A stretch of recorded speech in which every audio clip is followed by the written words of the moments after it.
내 영혼 거룩한 은혜를 향하여 내 마음 완전한 하나님 향하여 이곳에서 바로 이 시간 하나님을 예배합니다. 다시 한번 고백합시다. 나는 하나님을 예배하는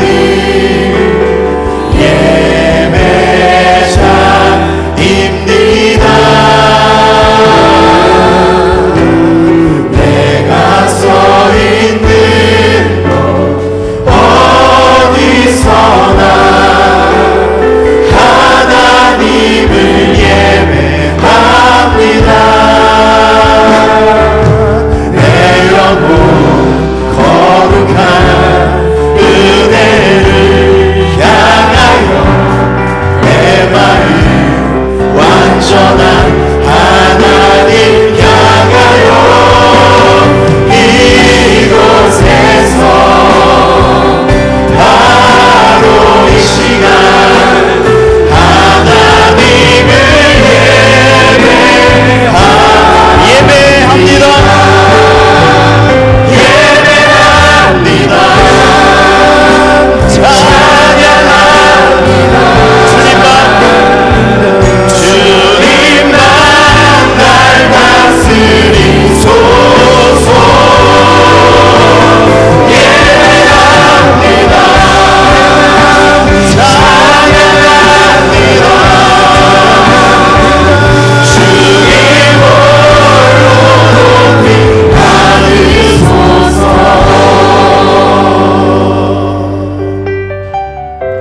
내가 확신하노니 사망이나 생명이나 천사들이나 권세자들이나 현재일이나 장래일이나 능력이나 높음이나 깊음이나 다른 어떤 피조물이라도 우리를 우리 주 그리스도 예수 안에 있는 하나님의 사랑에서 끊을 수 없으리라. 우리에게 완전한 자유를 주시며 완전한 구원의 감격과 은혜를 주신 하나님을 찬양합니다. 오늘 로마서에서 선포한 이 완전한 자유와 완전한 구원이 오늘 하나님을 예배하는 모든 주님의 백성들에게 이미 임하여 주신 줄 믿습니다.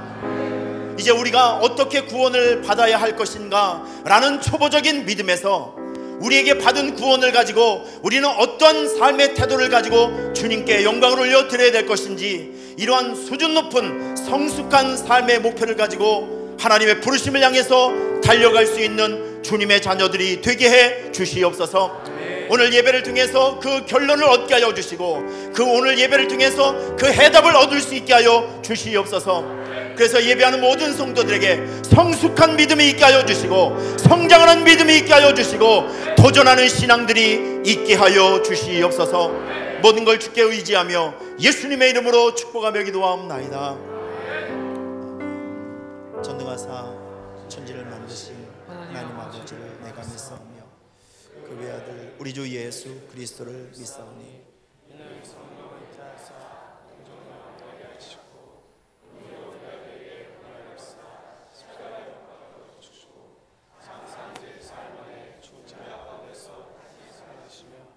하늘에서 전능하신 하나님 편한 자 계시다가 저리로서 산자와 중자를 심판하러 오시리라. 성령을 믿사오며 거룩한 성도가 서로 교통하는 죄를 사해 주시는 몸이 다시 사는 것과 영원히 사는 것을 믿사옵나이다. 아멘. 우리 그 자리에 앉으시면서 우리의 중심과 마음을 하나님께로 향하면서 손뼉치며 힘차게 찬양하며 나아갑시다. 힘있게 찬양하겠습니다. 빛의 사자들이여, 빛의 사자들이여 어서 가서 어둠을 물리치고 주의 진리 모르는 백성에게 복음의 빛 비춰라. 빛의 사자들이여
온 땅 가득해 내 눈 주의 영광을 보네 찬송 가운데 서신 주님의 얼굴을 온 세상 나가네 원능의 발을 드셨네 주의 영광 이곳에 가득해 우리 손에 주님과 함께 찬양하며 우리는 전진하리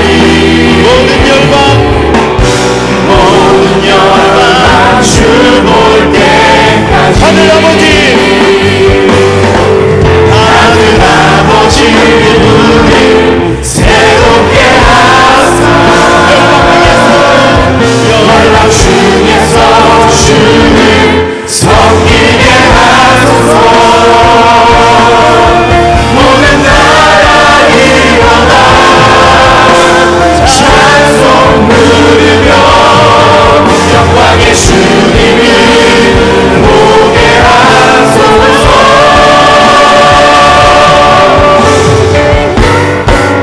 이곳에 가득해 우리 손에 주님과 함께 찬양하며 우리는 전진하리 모든 열방 주 볼 때까지 모든 열방 주님 볼 때까지 모든 열방 주 볼 때까지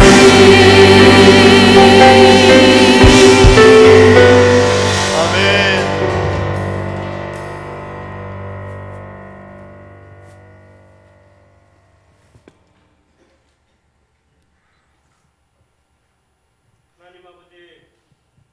오늘도 우리에게 귀한 시간을 허락하사 복과 생명의 근원 되신 살아계신 나의 주 여호와를 예배하는 거룩한 이 자리에 불러주심을 감사합니다.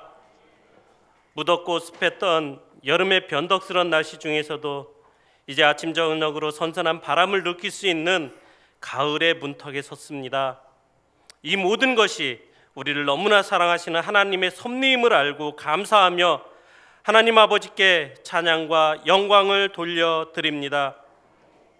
오늘 주일 예배를 통해 이렇게 좋으신 하나님을 만나 우리의 막힌 담들이 무너지는 놀라운 간증이 충만하게 하여 주옵소서. 이렇게 좋은 우리 하나님을 세상의 모든 사람에게 소개하기를 원합니다. 세상에 좋고 유익한 것이 있으면 이웃 사람들에게 소개하고 알리는 것처럼 가장 좋으신 우리 하나님을 소개하고 우리 교회를 소개하고 우리 목사님과 성도들을 나의 가장 가까운 이웃에게 소개하며 알리는데 힘쓸 수 있기를 원합니다.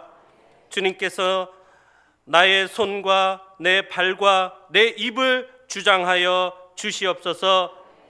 그래서 내 한 사람이 입을 열어 많은 사람, 특별히 이 오산 시민을 주님 앞에 천국으로 인도하는 귀한 사역에 동참할 수 있도록 도와주시옵소서. 이 일을 위해서 우리 교회에서 제12차 뉴패밀리 전도축제를 진행하고 있습니다.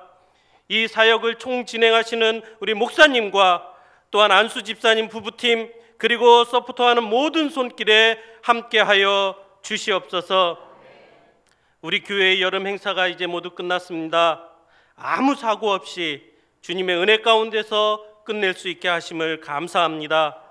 이 행사를 통해 우리 미래 세대들이 살아계신 주님을 만나 주 예수 그리스도가 그들의 삶의 주인공이 되게 하여 주시옵소서. 말씀을 선포하는 주님의 사자를 기억하사 영육간의 강건함을 허락하시고 그 가정에도 경건과 화목과 일용할 양식으로서 채워 주시옵소서. 예배를 위해 알게 모르게 수고하는 작은 손길들을 기억하사 주님을 위한 봉사의 수고가 헛되지 않게 하여 주심을 감사드리며 예수님 이름으로 기도합니다. 아멘.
하나님, 우리 성가대 힘찬 믿음의 고백이, 또한 하나님을 찬양하는 그 고백이 우리 모두의 신앙의 고백이 되게 하여 주시옵소서.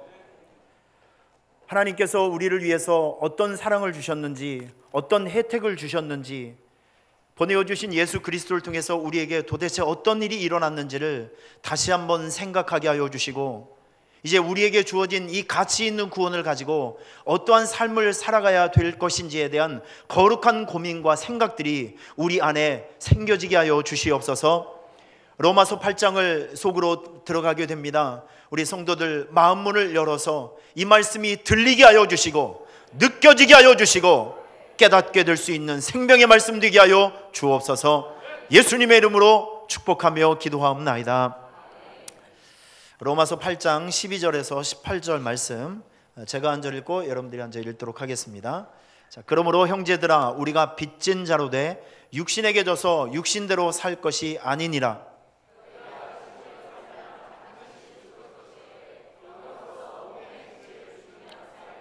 무릇 하나님의 영으로 인도하심을 받는 사람은 곧 하나님의 아들이라.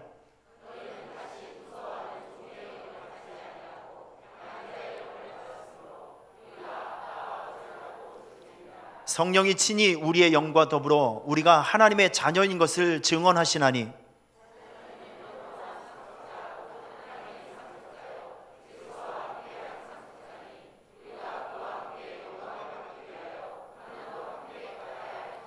같이요. 생각하건대 현재의 고난은 장차 우리에게 나타날 영광과 비교할 수 없도다.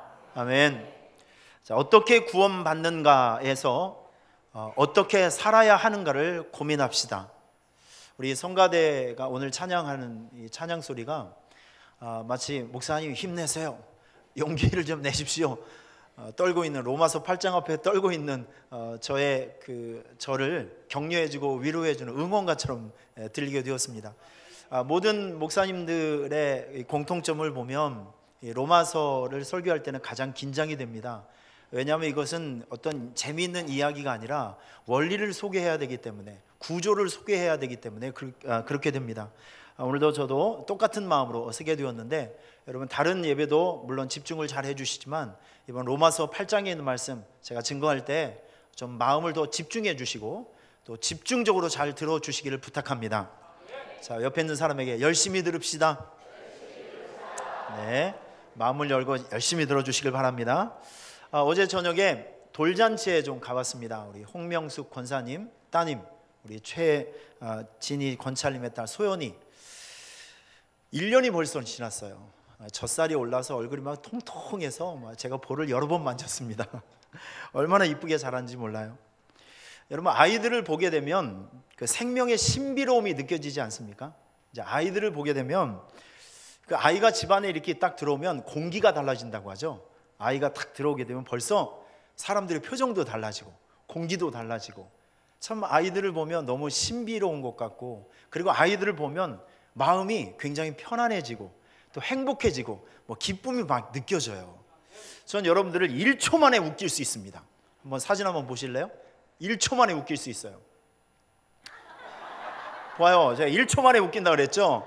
예?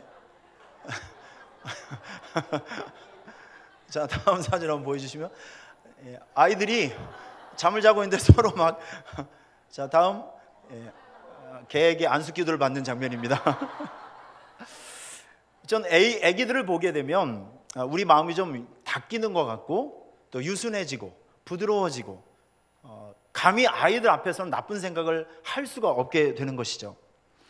참 감사하게도 최근에 우리 교회에서 참 좋은 일들이 많이 생겨지고 있어요. 저는 이게 너무너무 기분이 좋아요. 우리 성도들이 잘 되는 모습을 보는 것이 너무 재미있어요. 우리 김정래 집사님 부부, 이제 아이가 출생을 했는데 좀 어려움이 있었습니다. 그런데 그 아이가 이제 인큐베이터 안에서 나와서 드디어 어제 집으로 입성을 하게 되었습니다. 저녁 9시 넘어서 전화가 왔어요. 목사님 너무 감사하다고. 얼마나 감사한지 몰라요. 결혼한 지 오래되신 부부께서 드디어 생명을 얻게 되었습니다. 얼마나 감사한지 몰라요. 어떤 분은 오랫동안 묶여져 있는 문제가 해결되어서 너무 감사하기도 하고요. 또 오랫동안 질병에 시달리고 있었던 분들이 건강해지는 소식을 듣게 되었을 때 너무 기분이 좋습니다.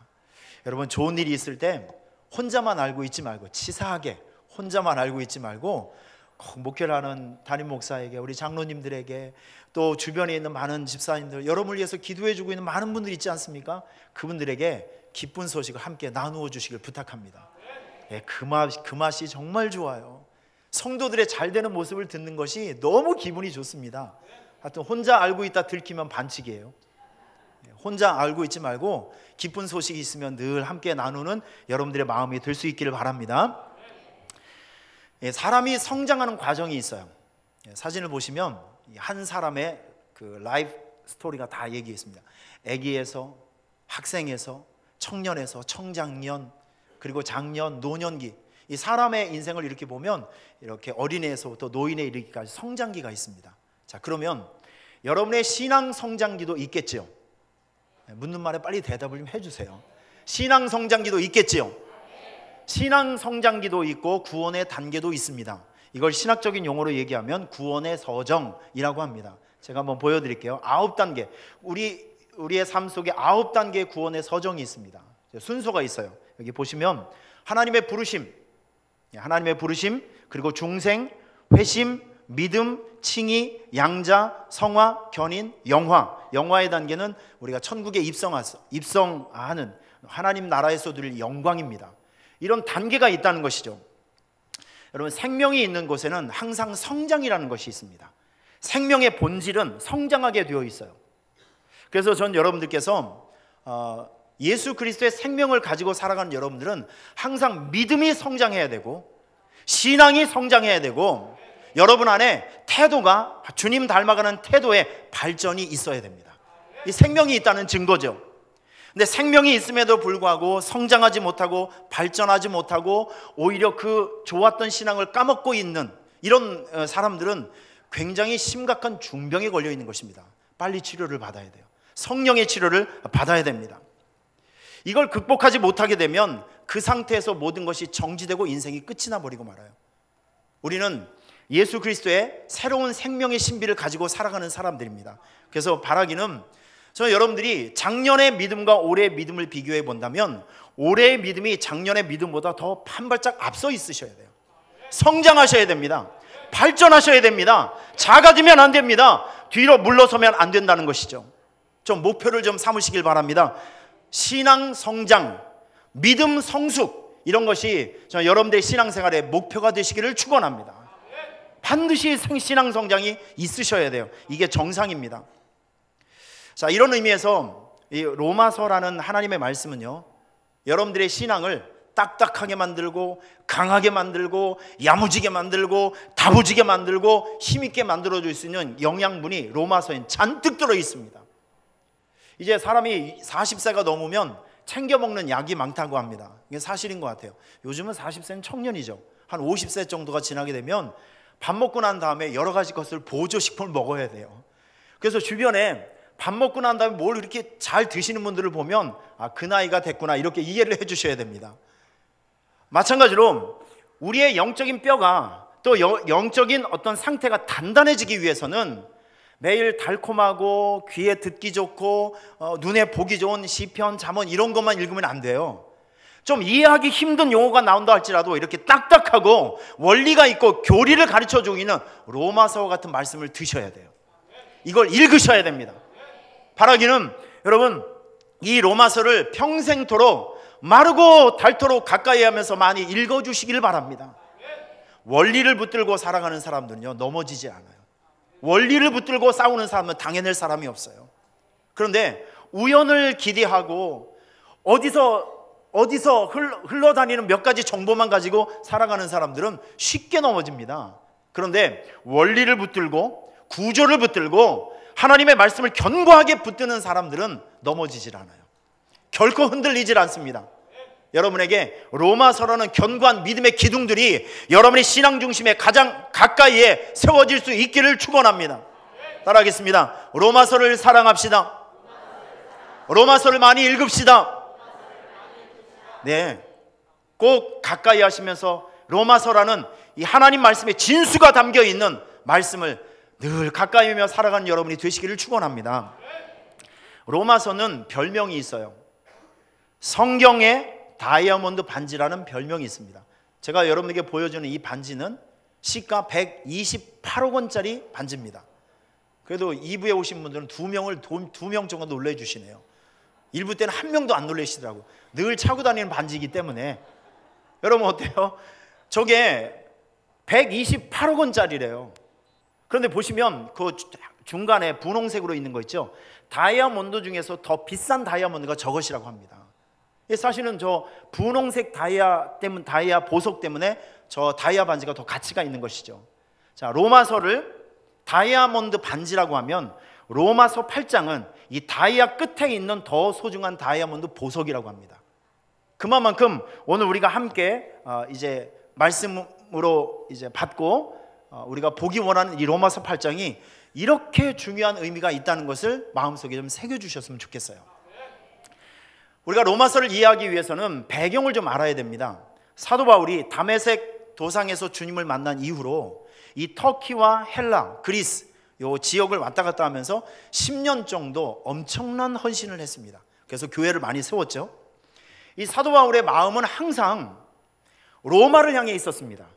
왜냐하면 그 당시에 가장 번화가, 세계를 주름잡고 있었던 로마의 심장부에 복음을 전하기를 원했어요. 그래서 늘 로마 교회를 향한 애타는 마음이 있었는데, 그 로마를 정복하고 난 다음에 세상의 끝이라고 생각하고 있는 스페인으로 배를 타고 가기를 원했습니다. 그런데 그때쯤에 고린도에 머물 쯤에 예루살렘 교회에 큰 문제가 생겼어요. 어려움이 생겼습니다. 기근이 왔어요. 그래서 참 신기하게도 터키하고 그리스, 헬라 지역에 세운 교회에서 구제헌금이 엄청 많이 들어온 거예요. 지금 여기 우리처럼 돼지 저금통처럼 이게 구제헌금으로 쓰여지지 않습니까? 이런 구제헌금들이 많이 모이게 되었어요. 그래서 사도 바울이 예루살렘 성도, 그 성도들을 구제하기 위해서 헌금을 가지고 어쩔 수 없이 고린도를 떠나서 예루살렘으로 가기 직전에 로마에 있는 성도들에게 편지를 보냈어요. 이게 바로 로마서입니다.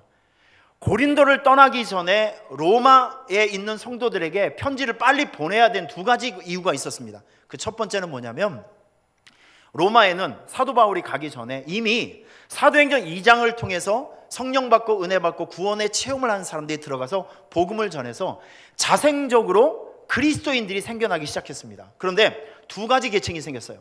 유대인 출신의 그리스도인, 이방인 출신의 그리스도인, 이 두 계층에서 항상 싸움이 일어납니다. 또 한 가지는 유대인 출신 그리스도인들이 이렇게 얘기하고 있는 거예요. 그래도 구원받으려면 할례는 받아야 되지 않은가?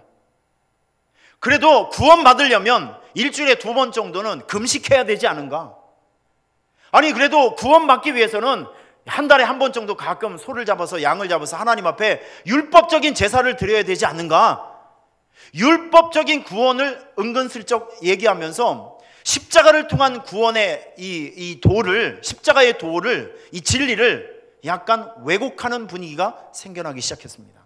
사도 바울이 안 되겠다, 이걸 바로잡지 않고는 이 복음을 제대로 설명할 수가 없거든요. 그래서 급한 마음으로 로마에 있는 성도들을 향해서 두 가지, 예수 그리스도를 통한 이 구원의 길은 오직 하나, 율법의 행위가 아니라 예수 그리스도를 믿는 믿음을 통해서만 구원받을 수 있다. 이 기독교의 교리의 핵심을 로마서를 통해서 정확하게 짚어지고 시작을 합니다. 그리고 두 번째는 무엇이냐면, 이 두 계층, 오죽 이 두 계층이 싸움이 빈번했으면 AD 49년에 로마 황제, 네 번째 로마 황제였던 글라디우스가 있습니다. 이 황제가 유대인 출신의 그리스도인들, 유대인들을 다 쫓아버렸어요. 니네 나가, 니네 때문에 내가 머리가 아파서 살 수가 없다. 그래서 그 당시에 아마 유대인들도 한 5만 명 정도가 되는 사람들을 다 쫓아냈어요. 5년 동안.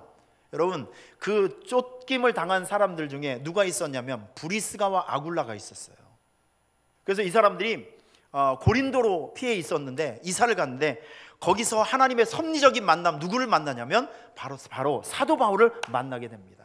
할렐루야. 여러분, 하나님께서는 우리의 삶을 모으기도 하고 흩으시기도 합니다.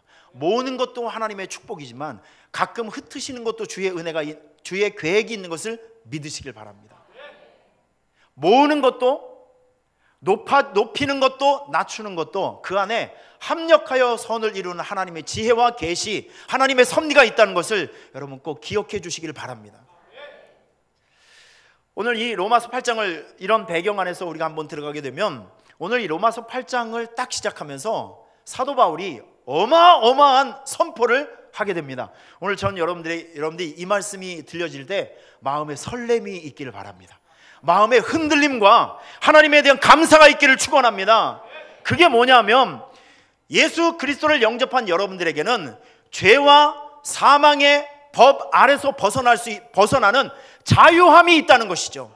오늘 이 본문을 보겠습니다. 8장 1절과 2절 한번 보세요. 여기 굉장히 중요한 말씀이 나옵니다. 자, 시작. 그러므로 이제 그리스도 예수 안에 있는 자에게는 결코 정죄함이 없나니. 여러분, 예수님 아래에 있으면, 예수님이 여러분들 한번 품으시면, 여러분이 한번 예수님의 십자가의 은혜 안에 들어오게 되면 어떤 경우라도, 어떤 사람이라도, 어떤 상황이라도 여러분들은 다시는 죄의 자녀가 되지 않는다. 죄의 저주 아래 다시는 들어가지 않는다. 이걸 지금 얘기하고 있는 거예요. 예수 안에 있는 자에게는 결코 정죄함이 없다.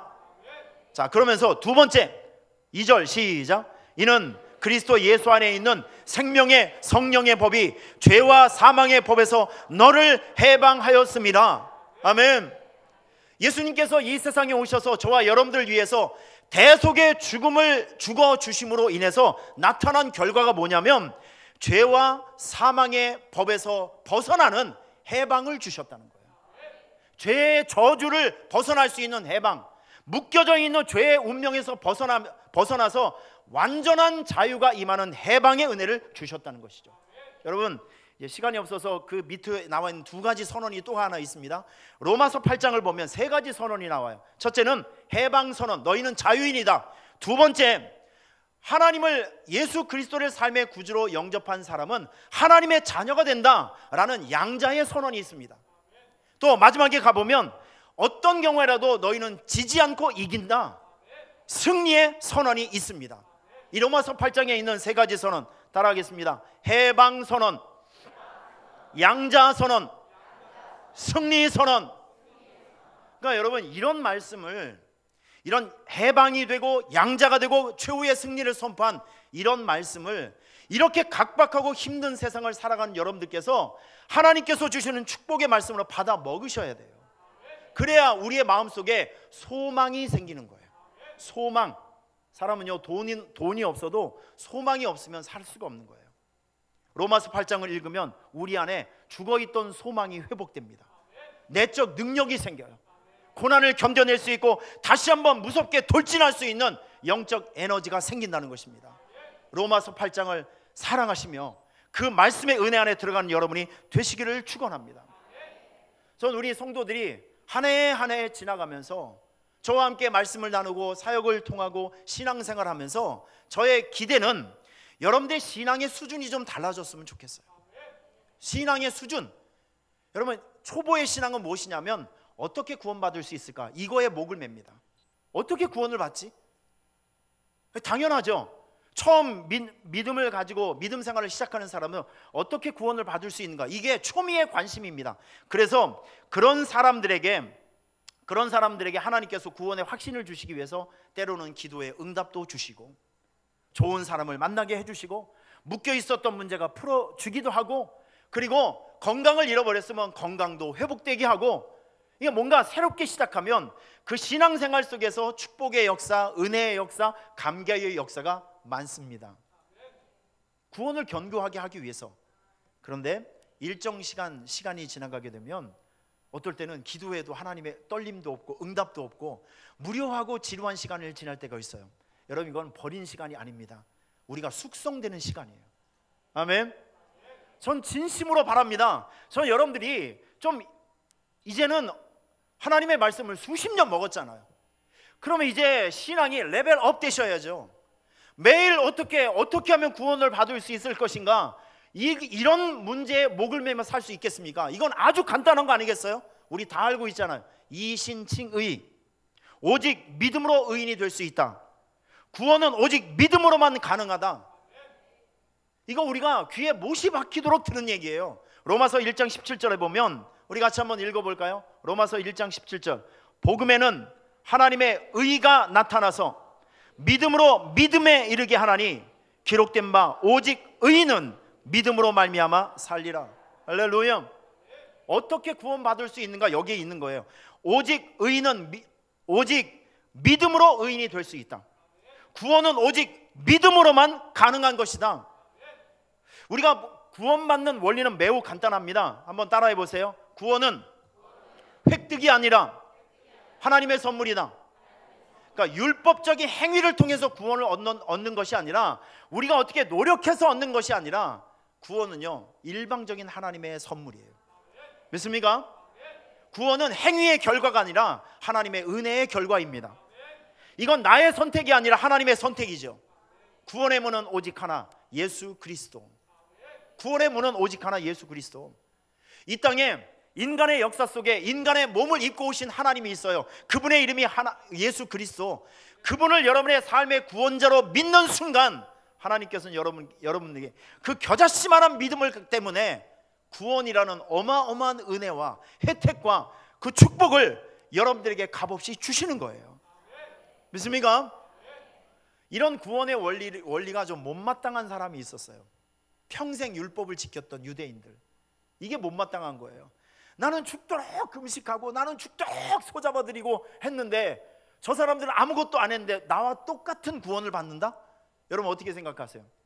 이게 배 아플 일이잖아요. 그런 사람을 향해서 사도 바울이 이렇게 얘기를 합니다. 율법의 행위로 그의 앞에 의롭다 하심을 얻을 육체가 없나니 율법으로는 죄를 깨달습니다. 사람들에게 이야기를 하는 것입니다. 좀 억울하고 속상해도 이건 하나님의 사랑이다, 하나님의 주권이다. 율법을 통해서 구원을 얻을 수 있는 사람, 완전해질 수 있는 사람, 구원을 획득할 수 있는 사람은 없다. 이걸 선언한 것입니다. 율법적 신앙의 한계를 선언한 거예요. 이건 대단히 중요한 것입니다.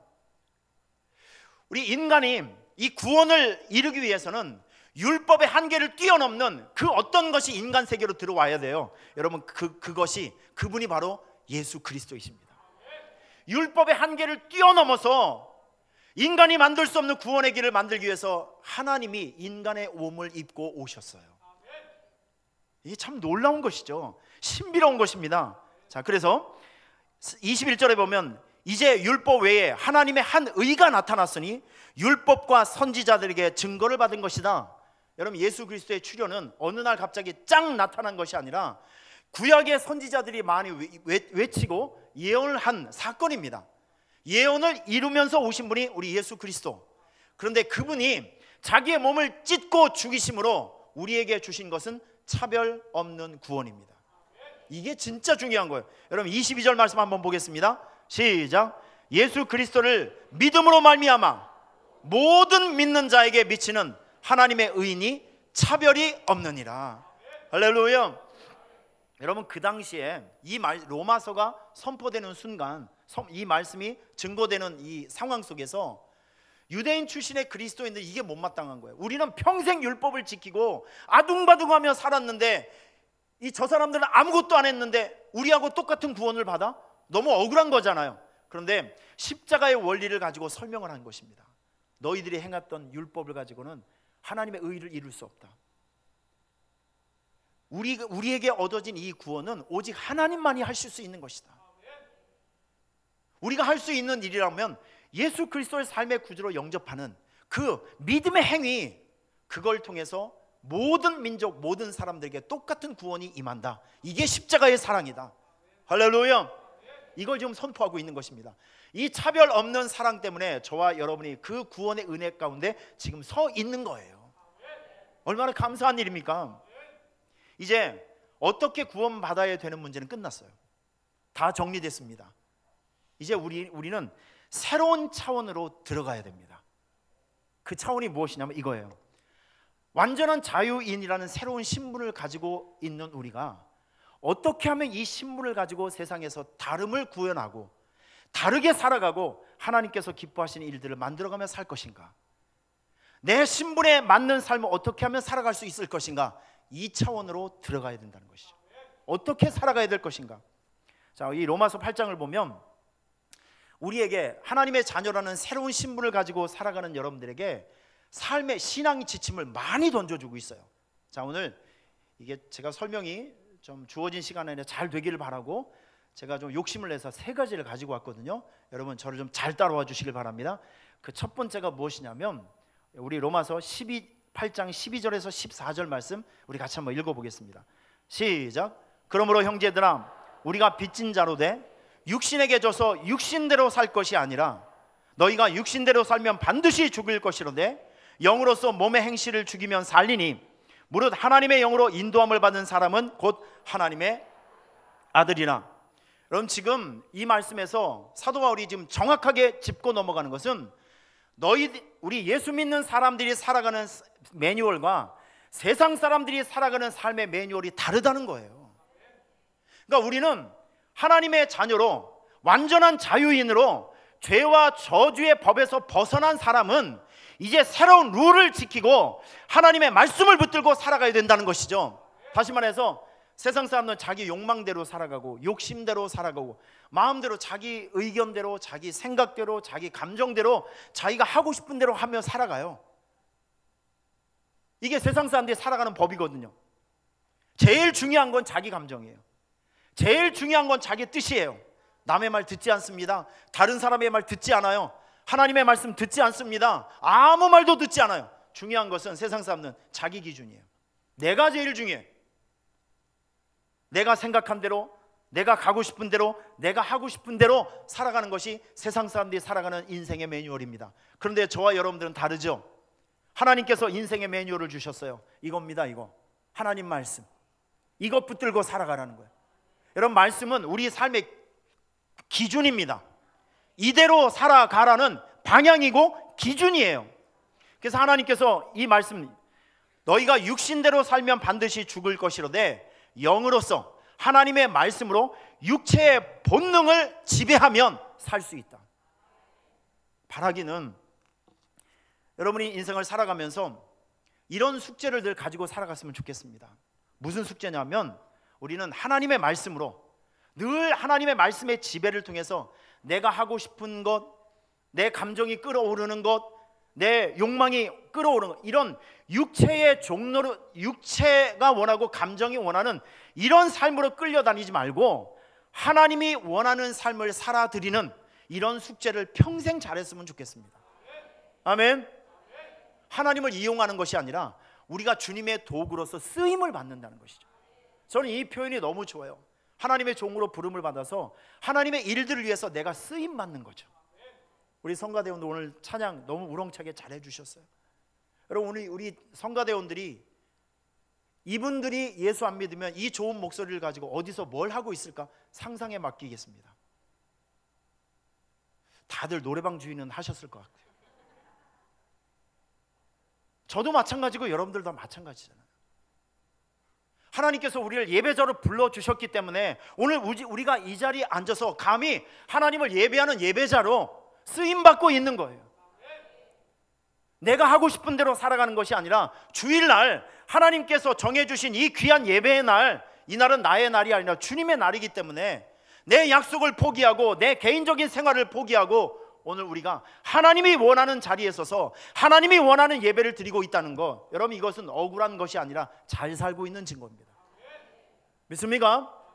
우리 평생 하나님의 도구가 되어 쓰임받기를 축원합니다. 그러니까 성령의 마음으로, 하나님의 말씀으로 여러분이 마음껏 살고 싶고 육신의 생각대로, 여러분의 감정대로 살아가고 싶은 이 육신의 본성을 잘 통제하고 지배해서 세상이 원하는 삶을 살아가는 것이 아니라 하나님이 원하는 삶을 살아드리는 그런 귀한 일들에 쓰임받기를 축원합니다. 이게 로마서 8장이 오늘 우리에게 제시하는 거예요. 성령으로, 하나님의 말씀으로 너희 삶을 지배해라, 통치해라. 할렐루야.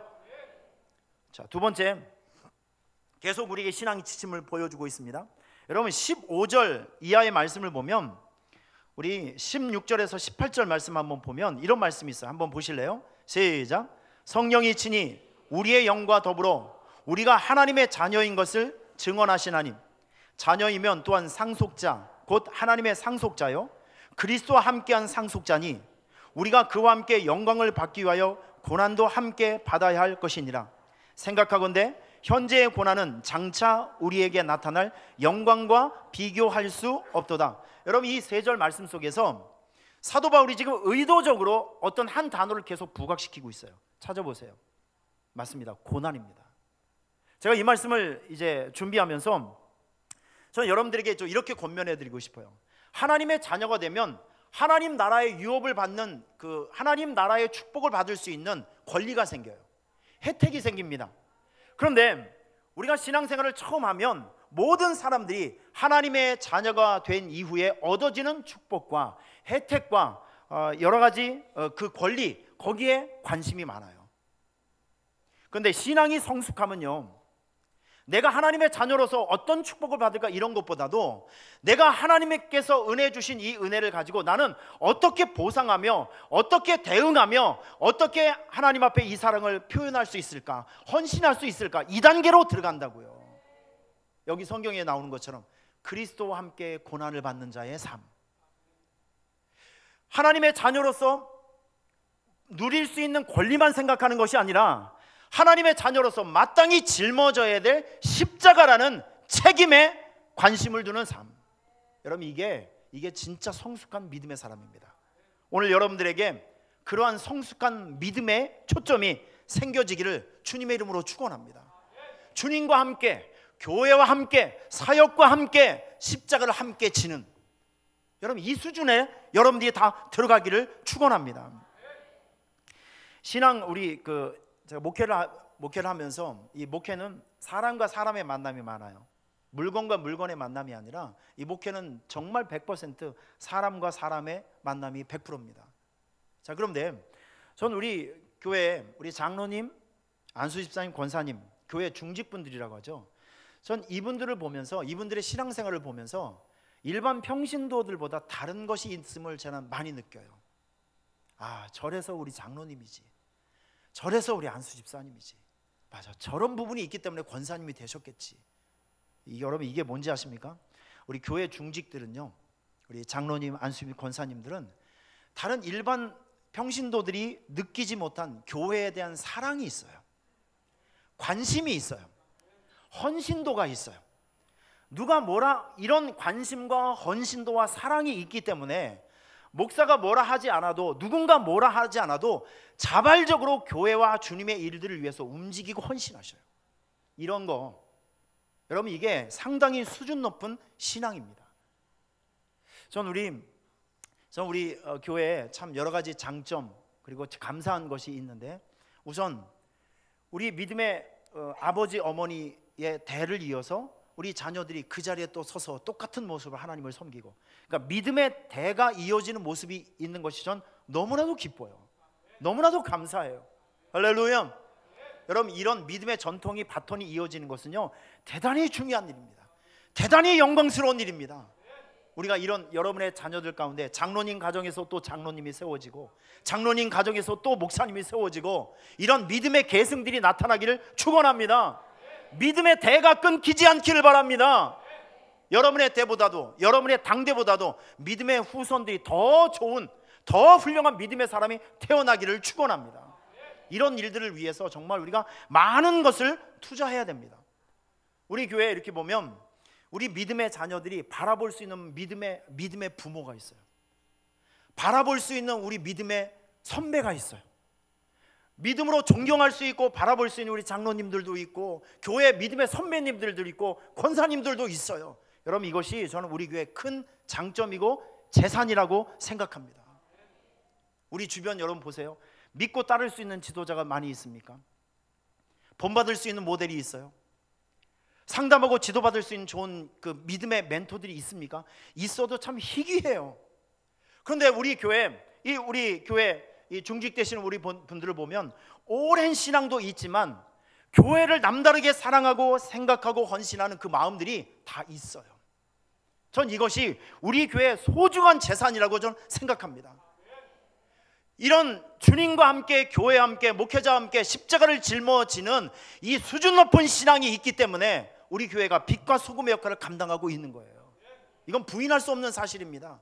여러분, 한번 보실래요? 우리 성가대, 여러분, 우리 성가대원 중에서 장로님도 있고, 안수 집사님들도 있고, 권사님도 있고, 다 중직들이 이런 일들을 감당하고 있어요.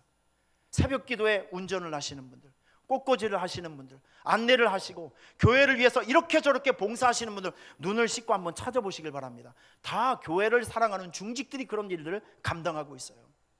여러분, 이런 거거든요. 나타날 영광만 관심 있는 것이 아니라 지금 우리가 하나님의 자녀로 부름받은 우리가 교회를 통해서 해야 될 주님의 일들을 앞장서서 십자가를 짊어질 수 있는, 고난을 함께 나눌 수 있는 희생정신, 이런 것들이 여러분 안에게 준비될 수 있기를 바랍니다. 여러분, 이게 수준 높은 신앙이라니까요. 성장하는 신앙, 반드시 우리가 도달해야 되는 귀한 믿음이라고 저는 확신합니다. 이번 주 금요일에 우리 교회에서 아주 뜻깊은 일을 합니다. 9월 1일에 전도 컨퍼런스가 있어요.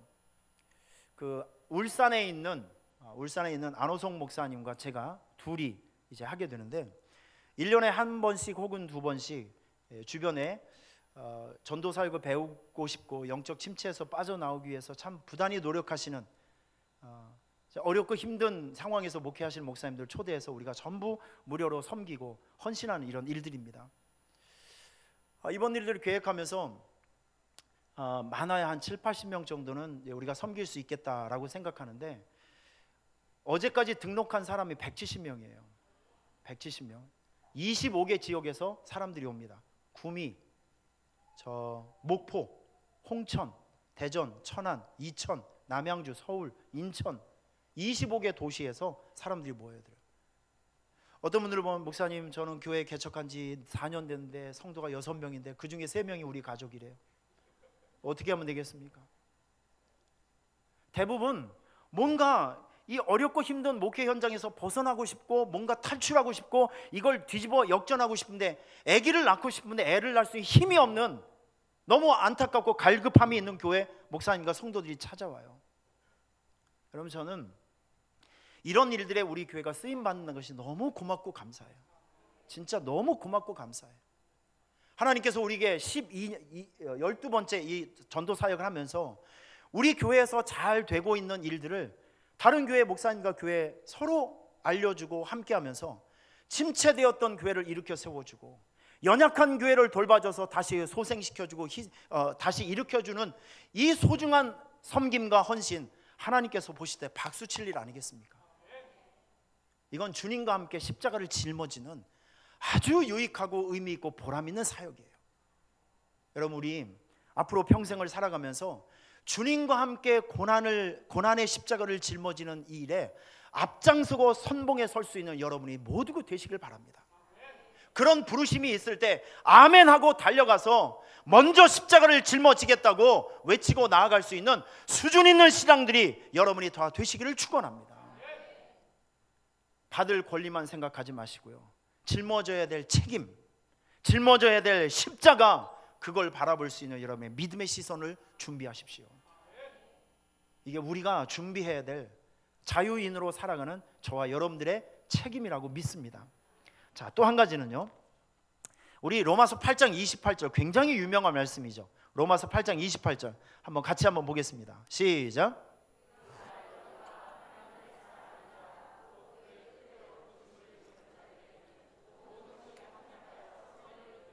자, 모든 것이 합력하여 선을 이룬다. 여러분, 이 말씀에 주목하세요. 저와 여러분이 신앙생활하면서 하나님을 오해할 순간이 있어요. 오해 아닌 오해.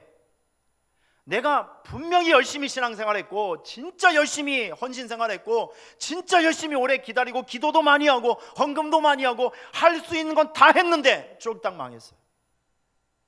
할 수 있는 건 다 했는데 안 됐어요. 여러분, 이런 순간 누구라도 마음이 흔들리죠. 내가 할 만큼 다 했거든요. 율법적으로 아니면 내 사역적으로 하나님 앞에 양심의 꺼리낌 없이 다 했어요. 그런데 안 됐어요. 여러분, 이런 순간 그 누구라 하도, 목사라 할지라도 마음이 흔들리는 순간입니다. 흔들림이 있을지언정, 따라하겠습니다. 흔들림이 있을지언정 원망까지 가서는 안 돼요. 이건 제가 하는 대사입니다. 원망까지 가서는 안 돼요. 약간의 흔들림이 있어도 하나님을 원망하고 하나님을 저주하고 배신하고 욕하고 뒤돌아서는 이런 연약함이 우리에게는 있어서는 안 된다는 것이죠. 여러분, 하나님을 오해하시면 안 돼요. 하나님은 여러분을 어떻게 해서든지 구원하시기 원하시고 잘 되는 모습을 보기 원하시는 것이 우리 하나님 아버지의 마음이라는 것을 꼭 기억해 주시길 바랍니다. 자식이 아플 때 엄마 아버지는 울어요. 걔네들은 자기 몸이 아파서 울죠. 엄마 아버지는 자식이 아파하는 것 그 이상으로 마음이 아파서 눈물 흘리는 거예요. 하나님의 자녀로 부름받은 여러분들이 너무 힘들고 외롭고 힘들어서 눈물 흘리고 고통받는 그런 시간들을, 그런 상황들을 하나님이 즐기시는지 아십니까? 여러분보다도 더 아파하고 있어요. 그런데 참으시는 이유가 뭔지 아세요? 당장이라도 하나님께서는 12영을 내려놔서 세상을 다 뒤집어 엎을 수 있는 능력이 있으시죠. 그래도 하나님은 참으시는 거예요. 그래도 하나님은 기다리시는 거예요. 이 축복이 될 때까지, 은혜가 될 때까지, 승리가 될 때까지 하나님은 그때를 기다리고 찾고 있는 것이라니까요. 세상 일이 잘 풀리지 않는다고 해서, 여러분의 기대치가 채워지지 않는다고 해서 하나님의 구원 역사가 중단되고 하나님의 축복의 역사가 중단되었다고 생각하시면 안 됩니다. 하나님은 엄연히 여전히 살아 있으십니다. 여러분들께서 좀 이런 시선으로 여러분 앞에 진행하고 있는 모든 일상에 대해서 합력하여 선을 이루시는 그 하나님의 풍부한 구원 계획을 믿어 의심하지 않기를 바랍니다. 이 요셉의 인생을 보면 그걸 여러분께서 충분히 이해할 수 있어요. 왕자와 같이 살고 있었던 요셉, 어느 날 갑자기 이집트 노예로 팔려지게 됩니다. 그게 다가 아니죠. 죄수가 되고 그 이후에 13년 이후에 어느 날 갑자기 이집트의 총리가 됩니다. 여기서 끝나는 것이 아니라 요셉이 총리가 되는 것 때문에 가나안에 살고 있었던 아버지 야곱의 식구가 고센 땅 이집트에 가서 머물고 살면서 430년 동안 거기서 이스라엘이라는 200만 명이라고 하는 어마어마한 민족을 이루게 되죠. 그리고 난 다음에 하나님께서 모세를 등장시키셔서 이스라엘 민족들을 다시 가나안 땅으로 집어넣으십니다. 여러분, 이 어마어마한 하나님의 구원의 프로젝트를 한번 보십시오. 이게 우연으로 된 일 같습니까? 아니죠. 하나님의 엄연한 구원 계획이고 구원의 시나리오였습니다. 창세기 12장을 통해서 하나님께서는 아브라함, 너의 씨앗을 통해서, 너의 씨를 통해서 이렇게 많은 민족을 내가 이루어 주겠다라고 하는 하나님의 구원 계획이 선포됐어요. 하나님께서 누구를 캐스팅했냐면 길거리 캐스팅을 통해서 요셉을 딱 뽑았어요. 너 주인공, 1차 주인공. 자, 잠깐 이집트에 가서 종살이 좀 해라. 노예 생활 좀 해라. 이렇게 해서 하나님께서 그의 인생을 통해서 하나님의 구원 계획을 차근차근 이루어 주시는 거예요. 여러분 안에 반갑지 않는 손님이 찾아오셨죠. 고난이라는 반갑지 않는 손님, 하나님의 길거리 캐스팅 1호입니다. 넘어짐, 실패, 잘 안 되는 거, 질병, 제2, 제3, 제4의 길거리 캐스팅입니다. 이게 끝이 아니에요. 이 모든 상황들이 지나간 이후에 결국 하나님의 완성된 구원 프로젝트가 올라올 그 순간이 반드시 있다는 것이죠. 이걸 로마서에서 표현하기를 합력하여 선을 이루시는 하나님. 아멘. 여러분, 인생을 살아가시면서 이렇게 여러분께서 한번 외쳤으면 좋겠어요. 힘들고 어려운 상황이 생겼을 때 한번 따라해 보실래요? 다 뜻이 있다. 좀 더 깊은 의미, 다 뜻이 있다. 이 한마디에 다 들어있는 거 아니에요? 원망할 수밖에 없고 짜증 부릴 수밖에 없는 그 상황에서 아무 소리 하지 마라. 하나님이 다 뜻이 있어. 하나님께서 내가 모르는 하나님의 계획을 가지고 있고 다 이것저것 맞추셔서 결국 나를 위한 유익을 만들 거야. 다 뜻이 있는 거야.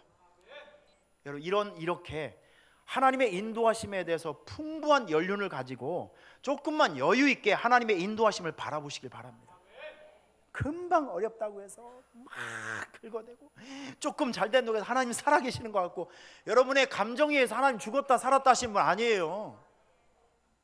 여러분의 형편과 처지에 상관없이 하나님은 어제나 오늘이나 내일도 분명히 살아계십니다. 다 뜻이 있어요. 합력하여 선을 이루십니다. 이런 부분만 잘 무장되고 살아가신다면 여러분 모든 상황에서 믿음을 지킬 수 있고 흔들리지 않고 하나님의 자녀다운 줏대를 가지고 살아갈 수 있는 멋진 인생 살아갈 수가 있는 것입니다. 다 뜻이 있습니다. 말씀을 정리하겠습니다.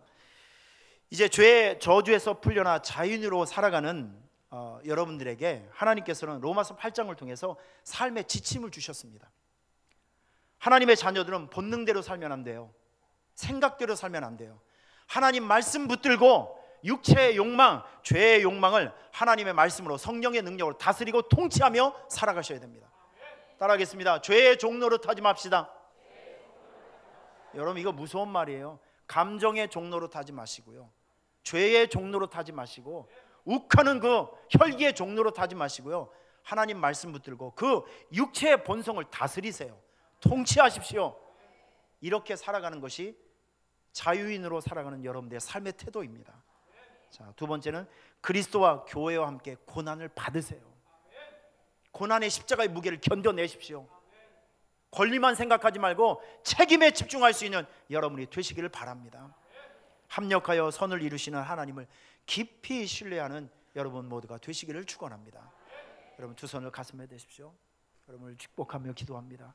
하나님, 로마서 8장 말씀을 뚜껑을 열고 보니 정말 어마어마한 하나님의 구원 계획과 우리가 어떤 마음으로 살아가야 될지에 대한 너무나도 소중한 생활의 지침, 신앙의 지침들이 많이 있는 것을 발견하게 됩니다. 그동안 나 중심으로 살고 내가 하고 싶은 것을 목적으로 살았던 우리의 시선과 삶의 방향들이 이제는 원래 있었던 자기 자리로 돌아오게 하여 주시옵소서.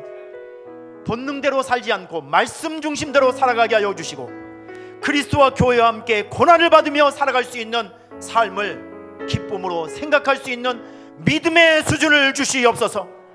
합력하여 선을 이루시는 하나님을 깊이 신뢰하며 살아갈 수 있는 주의 은혜가 있게 하여 주옵소서. 예수님의 이름으로 축복하며 기도하옵나이다.